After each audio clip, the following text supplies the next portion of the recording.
Je me souviens d'un soir, il devait être probablement 1 heure, 2 heures du matin, il y a 2 ans, lorsque je vivais encore avec ma mère. J'étais dans ma chambre, qui était grosso modo le grenier de la maison. Et à cette époque-là, j'avais pas de sommier. Mon matelas était au sol, j'avais mon bureau avec mon PC à ma droite, et en face de moi, t'avais les toilettes, et j'étais obligé de passer par les toilettes pour sortir de ma chambre. Ce soir-là, je suis dans mon lit, et juste, j'ai rien à faire. Je sais que j'ai école demain, que je devrais me réveiller tôt, etc. Mais je suis là, je suis dans mon lit. Et soudainement, en fait, t'as ma main qui se glisse dans mon froc. Et juste 2 minutes, 3 minutes, je suis là sur un site porno sur mon téléphone. Et je suis en train de me branler. 1 fois, 2 fois, 3 fois. Et je me sens mal après. Je suis pas content, je suis pas fier de moi, je me sens mal. Cet ennui m'a poussé à aller faire cette chose. Et souvent, c'était ça. Souvent, c'était cette forme d'ennui, cette forme de manque de choses à faire dans sa vie, cette forme de conviction, ce vide qui me poussait à aller vers la pornographie. Et je sais que c'est une affliction qui touche beaucoup de monde, beaucoup de personnes dans ma communauté. Récemment, j'avais mis en place un système là où je faisais une espèce de récolte d'informations par rapport à ce que les gens voulaient voir, par rapport à ce que les gens dans ma communauté avaient besoin. Une des choses qui remontait le plus, c'était comment battre ses addictions. Et je sais que l'addiction au porno, c'est une des addictions qui touche la majorité des jeunes hommes. J'étais comme vous, et je sais que toi, tu affrontes cette chose probablement chaque jour qui passe. C'est difficile. Parfois, t'as pas l'impression de te contrôler. Et je me souviens, moi, quand j'ai découvert la première fois le nofap, et que tu sais, j'essayais, du coup, de pas le faire. Je me disais, ça va être facile, c'est rien, je peux vivre sans. 2, 3 jours, j'échouais. 3, 4 jours, j'échouais. Encore et encore et encore. Ça s'arrêtait jamais, c'était un cycle perpétuel sans fin. Tu crois que c'est facile, mais dès le moment où tu commences véritablement à essayer de résister à la tentation, tu lâches. Et tu te rends vite compte que ce que tu pensais être un problème dérisoire, sans réelle importance, avait bien plus d'emprise sur toi que tu n'aurais jamais pu espérer.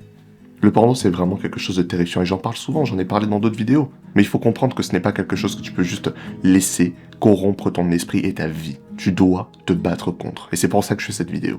Je veux qu'on perde pas de temps et qu'on passe direct aux étapes qui pourraient littéralement t'aider, en tant qu'individu, à battre cette addiction. L'étape 1 pour arrêter la pornographie, pour se libérer de cette addiction de merde, c'est juste de trouver une certaine raison d'avancer. Et c'est très difficile, c'est très vague comme ça. Je suis en train de te dire, trouve une raison dans ta vie d'avancer. Waouh, incroyable. Comment tu trouves ça? Là, tu vois, j'ai des vidéos sur comment trouver ton but, etc. que je pourrais te recommander.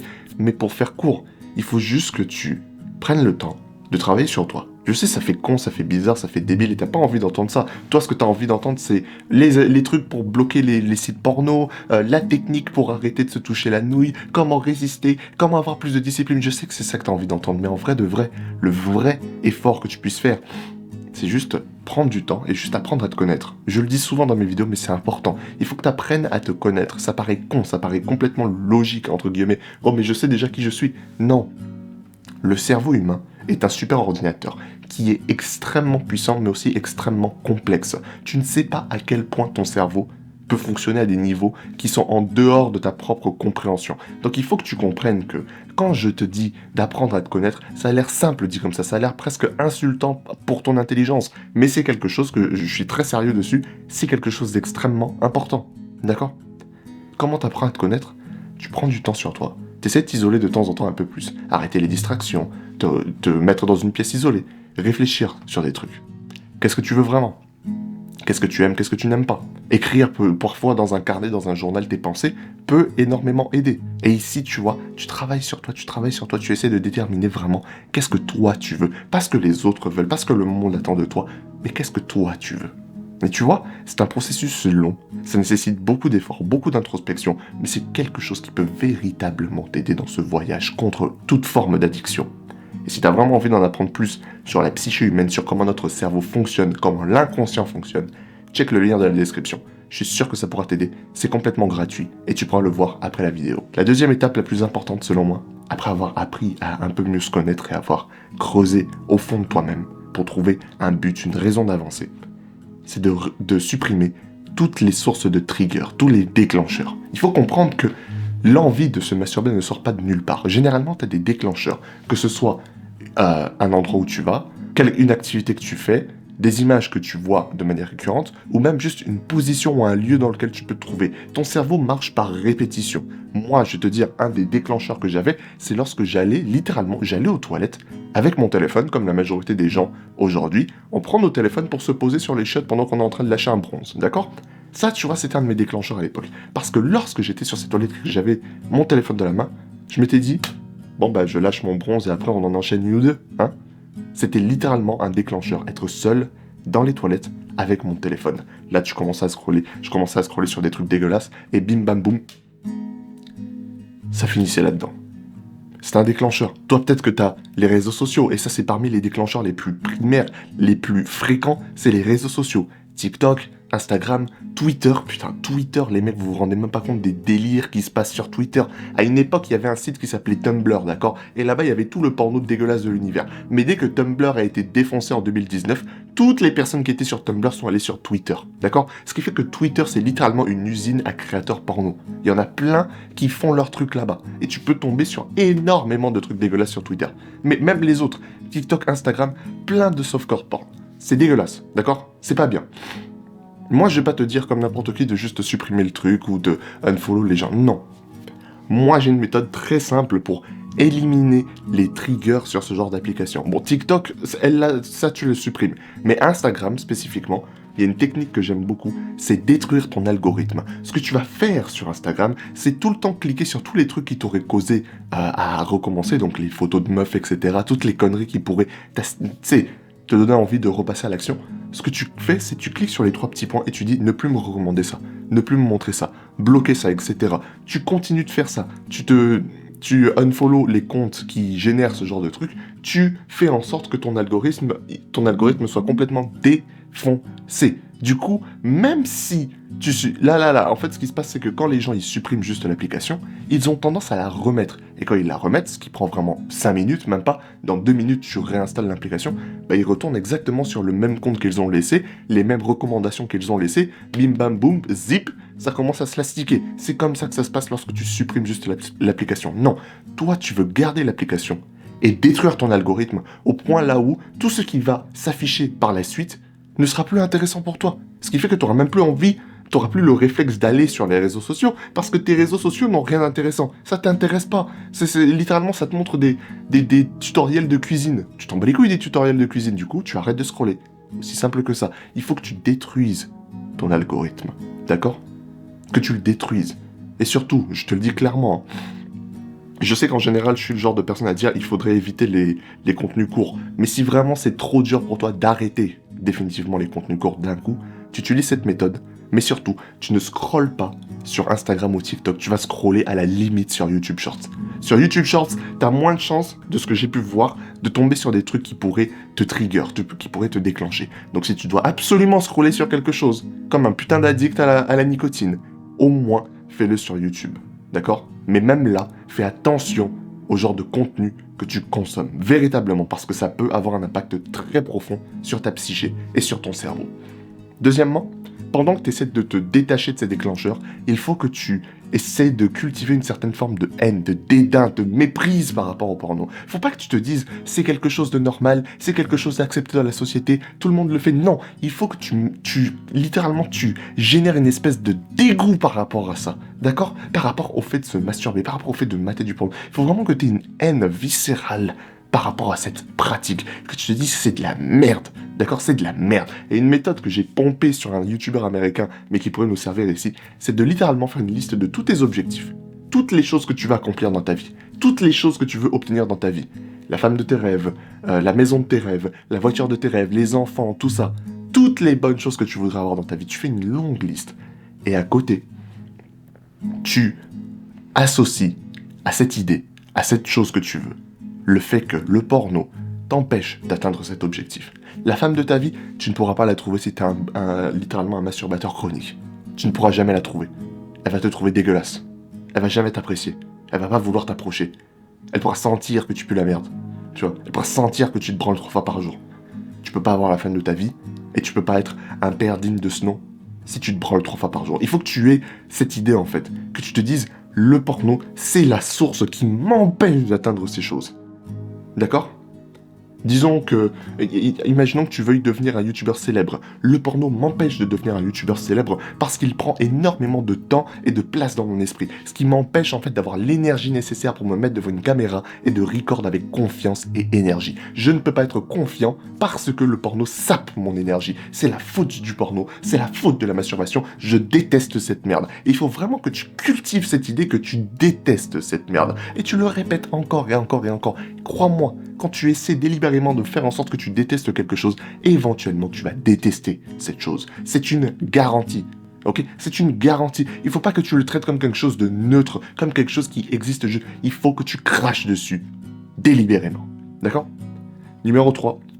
Il faut que tu arrêtes d'utiliser le porno comme un mécanisme de défense, d'accord? On a souvent des trucs qui s'appellent les mécanismes de défense dans la psychologie. Et en gros, c'est les choses que tu fais quand tu te sens mal. Certaines personnes, elles ont des mécanismes de défense par rapport à la nourriture. Lorsque quelque chose de mal arrive dans leur vie, lorsqu'elles sont tristes, elles viennent de passer une rupture, etc., ces personnes ont tendance à se bourrer la gueule, soit d'alcool pour oublier, soit de nourriture pour oublier aussi, parce que la nourriture leur fait se sentir bien. Et toi, en fait, ce que tu as tendance à faire, c'est que quand tu te fais chier, porno. Quand t'as un problème, porno. Quand t'as des mauvaises notes, que t'es triste dans ta vie, porno, etc., etc. Il y a plein de gens qui sont affectés comme ça. Et si t'es une de ces personnes, il faut vraiment, mais vraiment que tu essaies de remplacer cette habitude par une autre habitude plus positive qui te fait du bien. Il faut pas que tu te dises « Oh là là, je me sens mal, je suis triste, je suis vulnérable, du coup je vais aller me l'astiquer 2-3 fois. » Non. Il faut que tu penses à autre chose, quelque chose de moins négatif. D'accord ? Beaucoup remplacent souvent ça par le fait d'aller à la salle. Aller à la salle comme mécanisme de défense, c'est un bon mécanisme de défense. Apprendre une compétence, bon mécanisme de défense. Faire une tâche productive, bon mécanisme de défense. Car certes, tu le fais pour essayer d'oublier quelque chose de négatif qui t'est arrivé, mais au moins, ça t'apporte de la positivité. D'accord ? Tu pourrais apprendre, je sais pas moi, à jouer de la guitare. Lorsque tu te sens mal, il y en a qui jouent de la guitare, il y en a qui vont à la salle. Tout ça, ça peut t'apporter de la dopamine, mais de la bonne dopamine. Quelque chose qui te fait te sentir bien en tant qu'individu. Pas quelque chose qui vient ruiner tes systèmes mentaux. Pas quelque chose qui vient cramer ton cerveau à petit feu. Parce qu'on ne veut pas cramer notre petit cerveau. D'accord ? Numéro 4, il faut juste que tu aies plus d'interactions sociales. Faut pas que tu restes enfermé dans ta chambre comme putain de Gollum, frérot. T'es un animal social. L'être humain est conçu pour communiquer avec les autres êtres humains. Ok, tu vas me dire, j'ai pas d'amis, j'ai pas de ceci, j'ai pas de cela. Fais l'effort. Va parler à des gens. Ça pourrait être tes parents, ça pourrait être ton frère, ta sœur, tes grands-parents, un vieux dans la rue. D'accord ? N'importe quoi. Il faut pas que tu sois isolé. Parce que souvent, ça nous arrive lorsqu'on est isolé. Ça nous arrive le plus lorsqu'on est seul chez nous, qu'il n'y a personne, qu'on sait qu'on va pas se faire choper. D'accord ? Lorsque tu te sens seul au monde et isolé, tu as tendance à vouloir remplir ce vide de quelconque manière que ce soit. Et le porno, c'est comme le petit serpent qui vient sur ton épaule et qui te dit « Hé frérot, je peux te faire te sentir bien.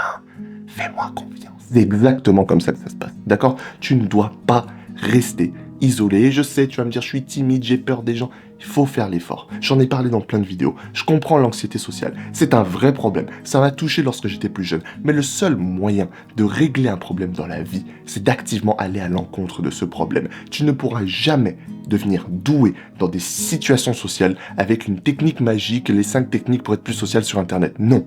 Il n'y a qu'une seule solution, c'est de littéralement faire l'effort, de prendre tes jambes et de sortir prendre le soleil et juste interagir avec autrui.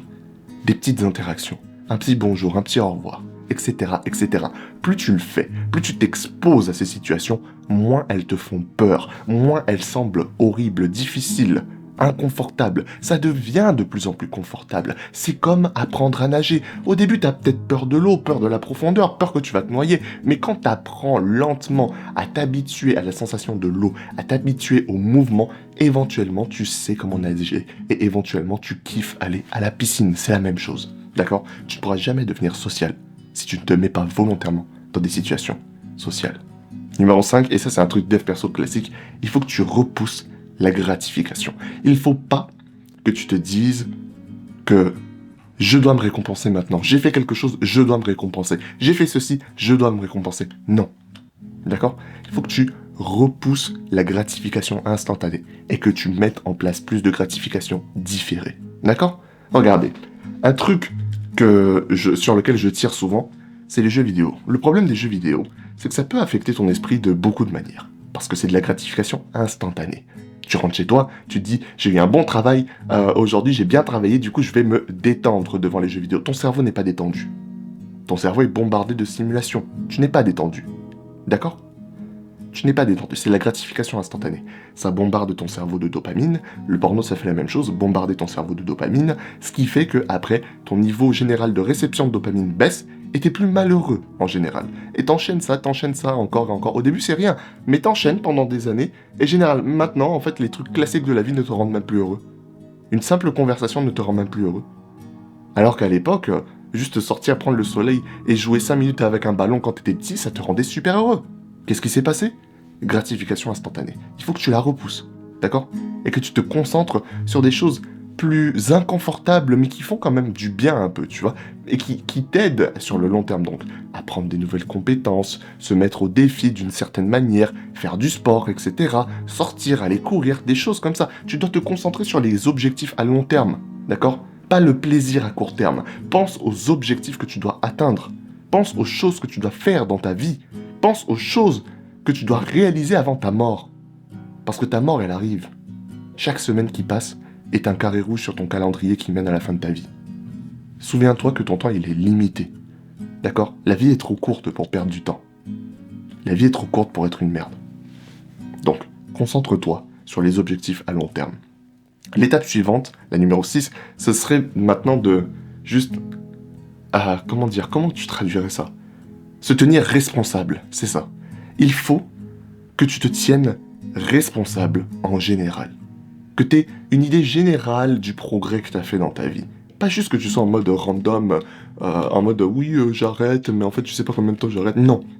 Il faut que tu tiennes un carnet, là où littéralement, tu notes toutes les situations là où tes triggers, donc tous tes déclencheurs, tu les connais, tu sais que tu dois les éviter, toutes les choses qui t'ont fait de retomber dans le truc, ou juste toutes les choses en général qui ont tendance à mener à une rechute future, d'accord ? Tu tiens une liste, un petit carnet là où tu documentes tout. Il faut que ça soit quelque chose de sérieux, pas juste quelque chose de banal, qui est là, ouais, je dois arrêter le porno, ah là là. Non, c'est quelque chose de sérieux, tu veux vraiment arrêter, fais l'effort, d'accord ?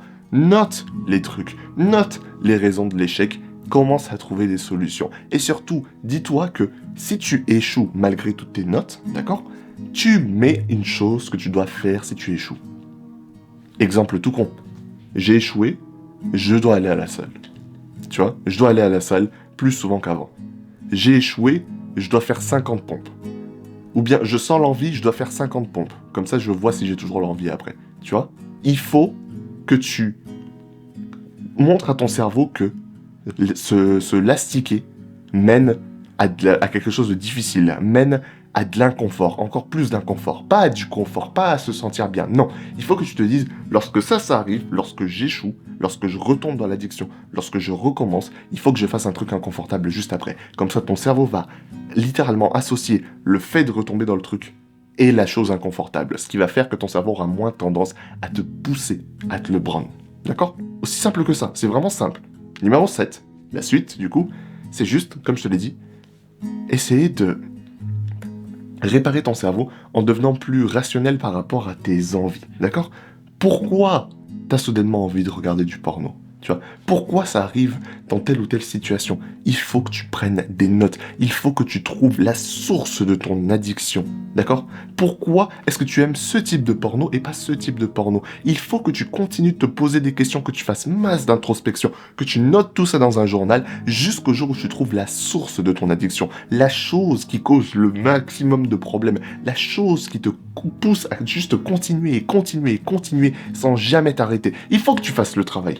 C'est toujours un travail interne. Ça, tu vois, c'est un truc... Je suis désolé, hein, je m'égare un peu, mais c'est un truc aussi que je regrette par rapport au dev perso classique et que je dis souvent sur mon bonsaï qui est dans la description, c'est que le dev perso classique, on se concentre trop, tu sais, sur les solutions externes, sur ce que les gens vont te dire sur YouTube, etc. Mais en vérité, les solutions à tous tes problèmes dans ta vie, là, c'est pas vraiment moi qui peux te les donner. Moi, je peux te donner la pelle, mais c'est à toi de creuser. Et tu creuses où ? Pas dehors. Pas dans une vidéo YouTube, pas dans des shorts TikTok, pas sur Instagram. Tu creuses à l'intérieur de toi. Parce que tu as la réponse. Alors qu'est-ce qui fait que tu continues de reprendre encore et encore ? Quelle est la source de ton addiction. Et lorsque tu as trouvé ça, il faut vraiment que tu en fasses une mission véritable pour ta vie d'arrêter. Il faut pas juste que tu te dises « c'est quelque chose que j'ai envie de faire, mais tu sais, je suis pas vraiment sérieux ». Non. C'est un vrai problème. Répète après moi, c'est un vrai problème. Cette addiction n'est pas là juste pour être là comme une addiction à la con. Toutes les addictions, la plupart des addictions sont très néfastes pour ta vie. Mais celle-là, elle est un cran au-dessus. D'accord ? Extrêmement néfaste pour toi. C'est un vrai problème qui nécessite une véritable solution. Et parfois, s'il faut être drastique, sois drastique. Si tu dois vraiment creuser au plus profond de toi pour avoir des réponses, creuse au plus profond de toi. Si tu dois vraiment prendre le temps de gérer cette addiction, prends le temps de gérer cette addiction. Ça va pas être facile, ça va probablement prendre du temps. Tu ne te débarrasses pas d'années de consommation en 2 jours. Ça ne marche pas comme ça. Mais tu peux être sûr que si tu fais vraiment l'effort de mettre en place les trucs que je t'ai dit dans cette vidéo, tu verras des progrès. D'accord ? Tu verras des progrès. Comprends que c'est un vrai problème. Déteste cette merde, crache-lui dessus. Ok ? Crache-lui dessus comme si c'était une entité qui voulait ta mort. C'est pas là pour être ton pote. C'est pas là pour être ton ami. D'accord ? Littéralement, c'est pas là pour être ton ami. Tu ne crois pas au spirituel, c'est pas grave. Même scientifiquement, c'est pas là pour être ton ami. Ton cerveau est affecté de manière horrible à chaque fois que tu retombes là-dedans. Donc fais l'effort. Traite-toi comme ton meilleur ami. Parce que si tu voyais ton meilleur ami en train de s'auto-détruire chaque seconde de sa vie avec quelque chose, en train de se taillader les bras lentement, tu l'empêcherais de se taillader les bras, même si ça voudrait dire l'attacher à un tronc d'arbre pour pas qu'il puisse choper le couteau et se taillader les bras. Tu le ferais pour ton pote. Le porno, c'est la même chose. Sauf que les lacérations, elles sont pas visibles sur tes bras. Les lacérations, elles sont mentales. C'est pas parce que tu ne peux pas le voir directement que l'effet n'est pas là. Donc prends ça au sérieux. Et s'il te faut t'attacher à un putain de tronc d'arbre, attache-toi à un putain de tronc d'arbre. Je suis très sérieux. Dans tous les cas, frérot, ça va être dur, mais c'est pas grave. Parce que si tu fais l'effort, tu vas avoir des résultats. Et ça, c'est tout ce qui compte. Dis-toi que tu peux y arriver. Ça a l'air complètement con, mais mets la connerie de ton côté et pas contre toi. Ça a l'air con de se dire que tu peux y arriver. Quand t'as aucune preuve que tu vas y arriver, sois fou, sois délusionnel. Si ça t'aide à réussir plus, sois délusionnel. Vois grand. Comme toutes les personnes qui ont réussi sur Terre, elles voyaient grand. Elles avaient les yeux plus gros que le ventre. Et elles ont quand même réussi. Tu dois être délusionnel si tu veux avoir une grosse réussite. D'accord ? Et je sais, c'est aller à l'encontre de la masse, mais c'est pas grave. Un homme sage a un jour dit, si tu veux les résultats que personne n'a, prépare-toi à faire les choses que personne ne fait. Dans tous les cas, continue d'avancer, jusqu'à ce que tes ennemis soient détruits. Allez, des bisous.